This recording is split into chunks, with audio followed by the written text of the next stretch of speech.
Je pense que si la tentation de tout réduire à des questions identitaires, de tout ramener à une posture victimaire n'est pas née avec la génération des millennials du tout, ça a commencé bien avant et ça remonte à des combats anciens entre une version plus universaliste et une version plus communautariste du combat pour l'égalité. J'ai la crainte de voir ce rapport de force entre universaliste et identitaire s'inverser dans cette génération. Et du coup, j'ai envie de m'adresser à cette génération, j'ai envie de lui parler.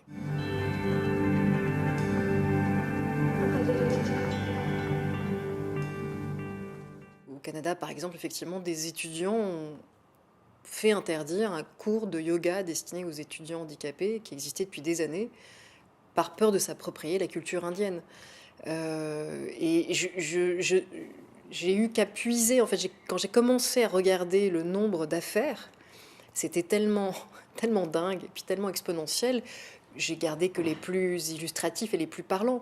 Et quand on me dit oui, mais ça concerne beaucoup les pays anglo-saxons, je dis oui, bien sûr, mais ça arrivera et c'est en train d'arriver. C'est déjà en train d'arriver en France, et c'est important justement d'essayer d'alerter tant qu'il est temps.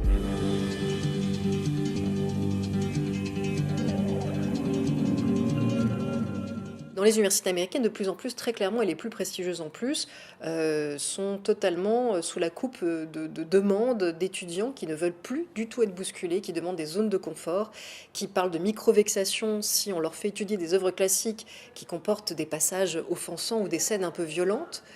Et ça va au-delà de simplement appeler ça des micro-vexations, c'est-à-dire qu'ils demandent maintenant aux professeurs, les universités exigent des professeurs, qu'ils avertissent leurs élèves en cas d'œuvres classiques perturbantes pour leur permettre de quitter les cours avant d'être perturbés. Donc là, on est complètement devant une vision clientéliste de la culture, égoïste, renfermée, qui nous prépare un monde extrêmement inquiétant parce que déjà, on a tous tendance en ce moment à se renfermer sur des groupes qui pensent comme nous, on chasse en meute, on pense en boucle, et on souvent se fait une idée en réfléchissant simplement à la question de savoir si celui qui parle nous ressemble. L'université devrait être là pour faire exactement l'inverse. C'est l'antidote. Si l'université commence à ressembler à Internet, on n'est pas sorti de l'auberge.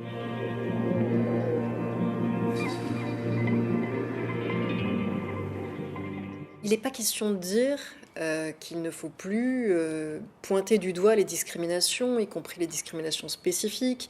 Il n'est pas question de dire, au contraire, qu'il ne faut pas s'interroger, par exemple, sur le faible nombre de réalisatrices femmes qui arrivent à produire des films, etc. Tous ces critères-là sont pertinents pour essayer d'éveiller le regard et faire en sorte qu'on construise un universel qui soit réellement égalitaire et non pas un universel normatif. Moi, je pense sincèrement qu'au sein, y compris des nouvelles générations, il y a un appétit fou toujours pour l'universalisme, mais ils n'osent plus le dire.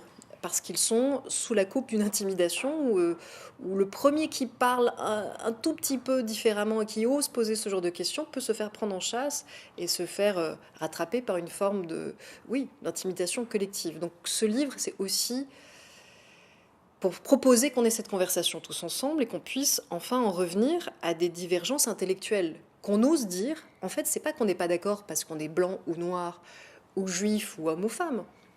Essayons de ne pas être d'accord pour de bonnes raisons.